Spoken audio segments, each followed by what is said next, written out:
दोस्तों, एक समय था जब चीनी हमारे घर की सबसे सस्ती चीजों में गिनी जाती, लेकिन आज वही चीनी करीब 55 से 60 रुपए किलो तक पहुंच गई।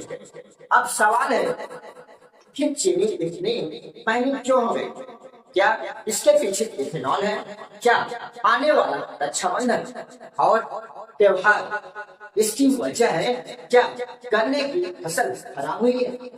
क्या फिर बाजार में जमाखोरी और ज्यादा मांग भी इसका कारण है? आज इस वीडियो में मैं आपको खेत से लेकर आपकी रसोई तक पूरी कहानी बिल्कुल आसान भाषा में समझाऊंगा। इसे समझने के लिए आपको एक छोटी सी कहानी समझनी होगी। मान लीजिए रामलाल की एक मिठाई की दुकान, रक्षाबंधन आने वाले, लोग मिठाई खरीदने के लिए बाजार पहुंचने लगे। रामलाल को लगता है कि इस बार ज्यादा मिठाई बिकेगी, इसलिए वह पहले से ज्यादा चीनी खरीदने पहुंच जाता। अब बाजार में क्या हुआ, चीनी खरीदने वाले बढ़ गए, लेकिन अगर उसी समय बाजार में चीनी की उपलब्धता कम हो जाए तो क्या होगा? सीधी सी बात, मांग ज्यादा और मांग कम। और जब किसी चीज की मांग ज्यादा हो और सामान कम हो तो उसकी कीमत बढ़ने लगे। यही है मांग और उपलब्धता का खेल। लेकिन चीनी की उपलब्धता कम क्यों हुई? यहाँ कहानी खेत से शुरू होती। चीनी बनती है गन्ने से।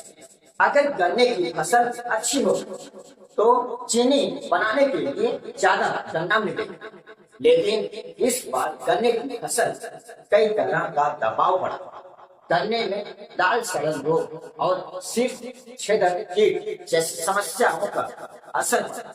इसके अलावा कुछ क्षेत्रों में बहुत ज्यादा बारिश हुई, जिससे खेतों में जल भराव हो गया, यानी खेत में जरूरत से ज्यादा पानी जमा हुआ। इससे गन्ने की फसल प्रभावित हुई, और जब गन्ना कम या कमजोर होगा तो चीनी का उत्पादन भी प्रभावित होगा। इसका असर कितना पड़ा? शुरुआत में इस सीजन में भारत में चीनी उत्पादन का अनुमान लगभग 343 लाख टन लगाया गया, लेकिन बाद में यह अनुमान घटकर करीब 306 लाख टन रह गया, यानी लगभग 37 लाख टन का अंतर आया। अब इसे बहुत आसान तरीके से समझिए। अगर किसी बाजार में हर साल 100 बोरी चीनी आती है, लेकिन इस बार केवल 90 बोरी आई और खरीदने वाले पहले से ज्यादा हैं, तो दुकानदार के पास क्या विकल्प है? वह कहेगा माल कम है और ग्राहक ज्यादा है, इसलिए कीमत बढ़ सकती है। यही चीनी के मामले में समझने वाली सबसे बड़ी बात। अब आता है सबसे बड़ा सवाल, एथेनॉल।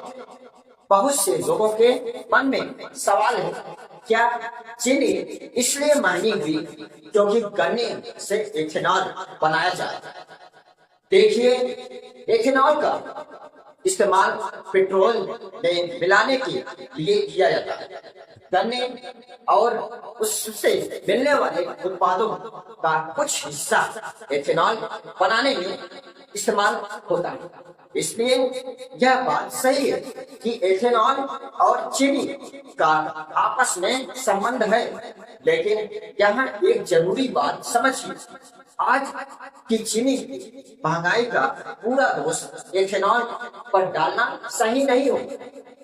सरकारी आंकड़ों के अनुसार गन्ने से एथेनॉल बनाने की ओर जाने वाला हिस्सा पहले के मुकाबले कम हुआ है, और अब भारत में एथेनॉल का बड़ा हिस्सा अनाज, खास करके मक्का से भी बनाया जा रहा है। इसलिए सीधी भाषा में कहें तो एथेनॉल कहानी का एक हिस्सा है, लेकिन चीनी की मौजूदा महंगाई अकेले वजह इथेनॉल नहीं है।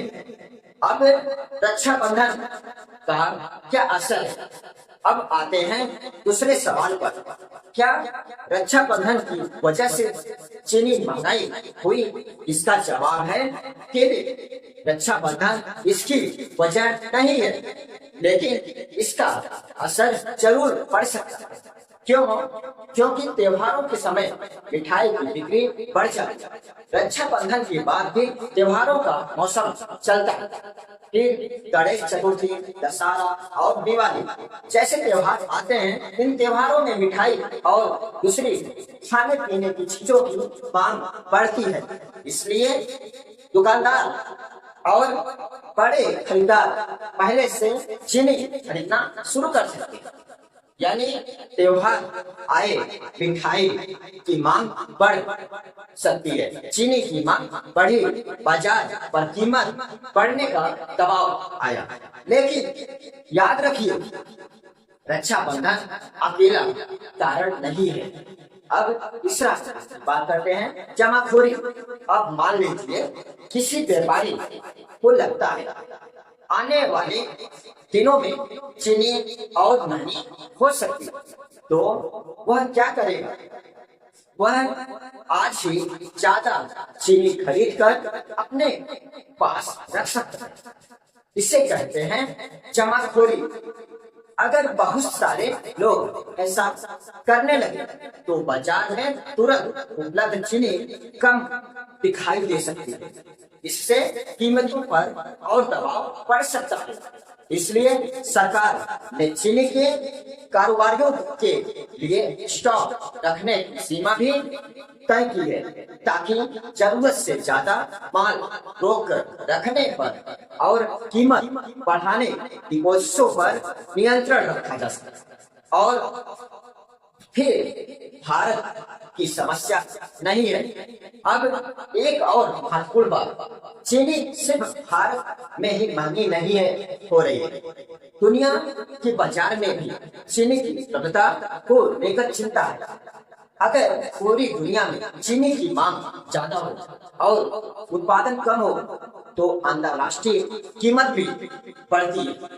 इसे ही आसान भाषा में कह सकते हैं, दुनिया के बाजार में चीनी की कमी का दबाव है। यानी भारत पर सिर्फ देश के अंदर की परिस्थितियां का असर नहीं पड़ रहा है, बल्कि अंतर्राष्ट्रीय बाजार का असर भी पड़ रहा है। फिर सरकार क्या कर रही है? अब सवाल है, अगर चीनी कम है तो सरकार क्या कर रही है? सरकार ने बाजार में चीनी की उपलब्धता बढ़ाने के लिए 10 लाख टन कच्ची चीनी को बिना आयात शुल्क के आयात करने के लिए अनुमति दी है।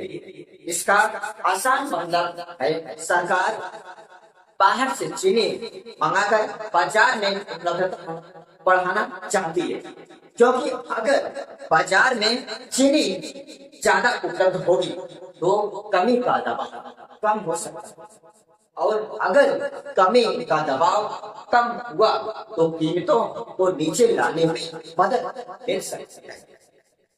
अब पूरी कहानी सिर्फ 30 सेकंड में समझाते हैं। दोस्तों, चीनी महंगी होने के एक नहीं कई वजह से। पहली, गन्ने की फसल पर बीमारी और ज्यादा बारिश का असर। दूसरा, चीनी का उत्पादन अनुमान से कम होना। तीसरी, त्योहारों के कारण चीनी की मांग बढ़ना। चौथी, कुछ जगहों पर जमाखोरी और सट्टा कारोबार। पांचवा, दुनिया के बाजार में चीनी की उपलब्धता का दबाव। और हाँ, एथेनॉल का भी संबंध है, लेकिन मौजूदा महंगाई की पूरी जिम्मेदारी सिर्फ एथेनॉल पर डालना सही नहीं है। तो अगली बार जब आप बाजार में 55 या 60 रुपए किलो चीनी देखें तो सिर्फ यह मत सोचिए कि चीनी महंगी हो गई। याद रखिए, उस कीमत के पीछे किसान का खेत है, मौसम है, गन्ने की फसल है, चीनी मिल है, त्योहारों का मांग है, बाजार की खरीद है और पूरी दुनिया का चीनी बाजार है। यानी चीनी की कीमत सिर्फ दुकान पर तय नहीं होती, इसकी कहानी खेत से शुरू होकर आग की रसोई तक पहुंचती। और सबसे जरूरी बात, चीनी की मौजूदा महंगाई को सिर्फ एथेनॉल के नाम से समझाना अधूरी कहानी होगी। अगर आपको यह जानकारी आसान और सही लगी हो तो वीडियो को शेयर जरूर करें, ताकि ज्यादा लोगों को पता चले कि आखिर उनकी रसोई में चीनी महंगी क्यों हुई।